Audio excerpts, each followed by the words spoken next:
যাবে না, যতই আপনি চেষ্টা করেন। বাপের বিরাট সম্পদ ছিল, ধন চলে গেল, পাবেন না। ইলিম যদি হারিয়ে যায়, আবার যদি ওর সাথে যদি যুদ্ধ করা যায়, ইলিম কিন্তু খুঁজে পাওয়া যাবে। তা আমি এই কাজে যাইনি, এনার্জি ছিল না। তা আল্লাহ রাব্বুল আলামিনের তরফ থেকে কেউ আমাকে উঠিয়ে এমন জায়গায় নিয়ে গেল, এই কাজে আমি এখন লেগে গিয়েছি। কিন্তু চর্চায় আছে ইলিম আমার, আস্তে আস্তে আল্লাহ হয়তো ইনশাল্লাহ বাড়তে যাবে। কিন্তু ধন হারিয়ে গেলে ধন পাওয়া যাবে না। আজকে আপনাদের সামনে আমি মোটামুটি ঘণ্টাখানেকের মতো কথা বলবো মিথ্যা সম্পর্কে। মিথ্যা এমন একটা জিনিস যে সমস্ত মন্দ কাজের জড় হচ্ছে আপনার মিথ্যা, আর সমস্ত ভালো কাজের জড় হচ্ছে আপনার সত্য। তো মিথ্যা আর সত্য এই নিয়ে কয়টা মিনিট আপনাদের সামনে ইনশাআল্লাহ, আল্লাহ যদি আমাকে তৌফিক দেন আর আপনারা যদি শ্রবণ করেন, শুনেন, মন লাগিয়ে, শ্রোতাকে শুনতে হবে, বক্তাকে বলতে হবে, তাহলে জিনিসটা ভালো লাগবে। তা আপনারা আমাকে আমার কথাগুলো সুযোগ দেন শোনার, যে আমি বলবো আপনাদেরকে, আপনারা শুনবেন। আর আগা দিকে ভালোভাবে একটু যারা পিছনে আছেন, আসেন ভাই সামনে বসেন, তাহলে কথা বলার একটা ক্যাপাসিটি থাকবে, বলবো। তো বরগাছির লোক, কিন্তু একটা কথা আছে যে একটা গরিব লোক, বরগাছিতে একটা ধনী লোক আছে। তো ওই ধনী লোকটাকে প্রতিদিন বলে যে আমার বাড়িতে একদিন চলেন না, ডাল ভাত খান না। একটা ধনী লোককে, সম্ভ্রান্ত লোককে একটা সামান্য লোক বলছে ডাল ভাত খান না, চলেন না, একদিন আমার বাড়িতে দাওয়াত দেন, চলেন। তো আজকে যাবে না, কালকে যাবে না, এই করতে করতে যাই না। কিন্তু একদিন হঠাৎ বলছি যে চলো তোমার বাড়িতে আজকে ডাল ভাতই খাবো। তো মেহমান যে গিয়েছে মেজবানের বাড়ি, তো সত্যি দাস্তারখানাতে, তো মেহমান মনে করছেন ধনী লোক, আমি এত পাওয়ারফুল লোক, আমার জন্য বিরিয়ানি, পোলাও এইসব জিনিস বানাবে, তো আমি এগুলো খাবো।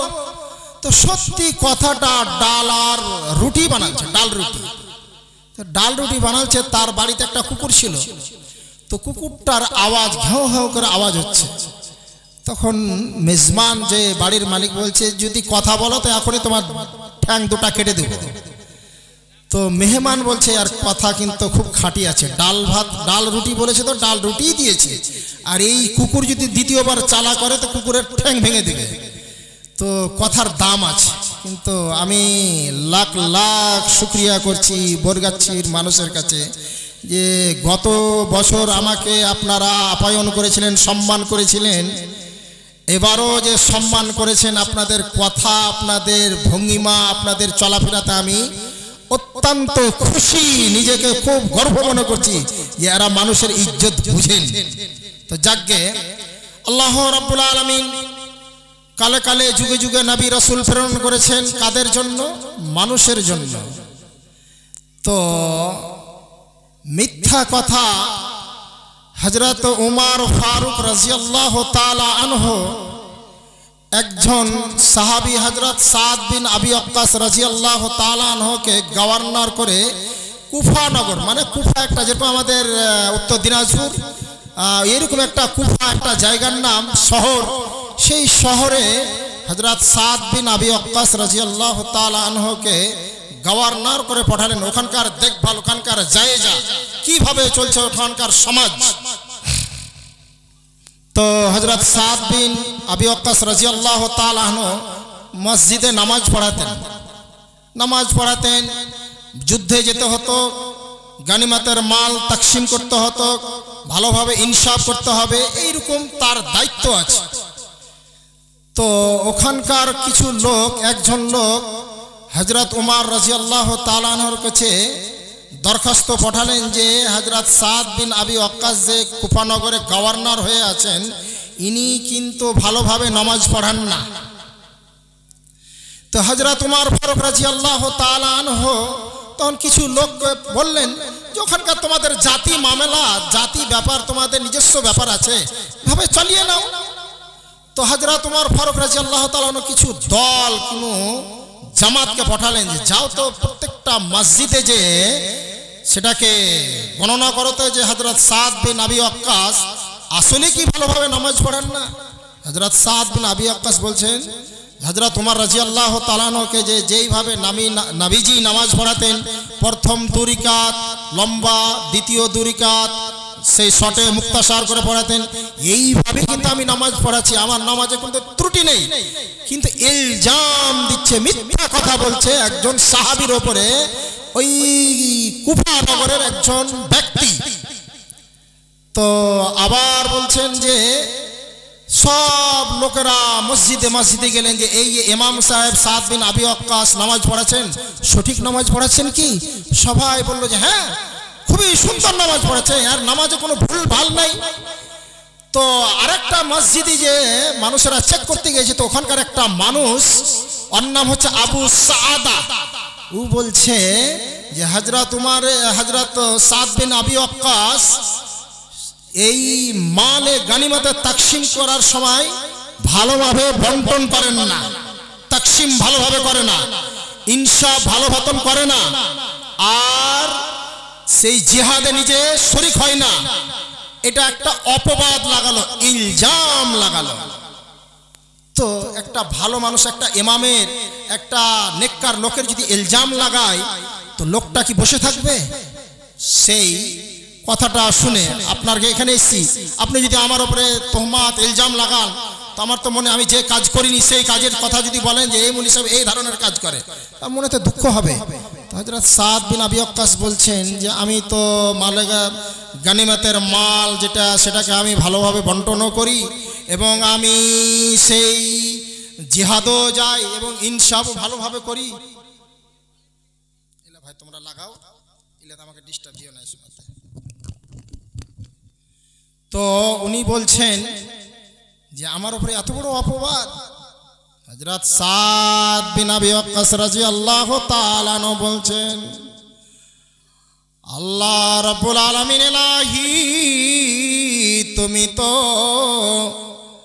গাছের মালিক, লতার মালিক, পিপিলিকার মালিক রব্বে কারীম। এই যে আবু সাআদা লোকটি যে আমার উপরে একটা অপবাদ লাগালো যে আমি নামাজ ভালোভাবে পড়াই না, আমি গানিমতের মাল তাকসিম করি না, আমি জিহাদে যাই না, আমি ইনসাফ করি না, হে রব্বে কারীম পরওয়ারদিগারে আলাম, আমি যদি মিথ্যা হয় রব্বুল আলামিন এগুলো কাজ যদি আমি না করে থাকি, পরওয়ারদিগারে আলাম তুমি আমার উপরে এমন বিচার করবা।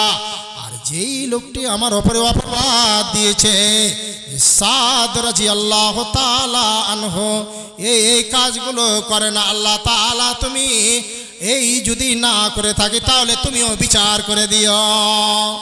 রব্বে কারীম বলছেন, বান্দারে তুমি যখন আমার কাছে হাত তুলেছ, জোড় হাত করেছ, আর এই কাজে তুমি অপবাদ যখন তোমার উপরে লাগালছে, ওই লোকটি আবু সাআদা লোকটির উপরে বদদুয়া করলেন, হে রব্বে কারীম পরওয়ারদিগারে আলাম, এই লোকটি দুটা চোখ যেন অন্ধ হয়ে যায়, এই লোকটি যেন অন্ধ হয়ে যায়।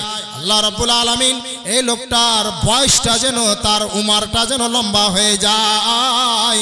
হে রব্বে কারীম, এই আবু সাআদা লোকটি যেন ফিতনায় মুবতালা হয়ে যায়, ফিতনায় পড়ে যায়।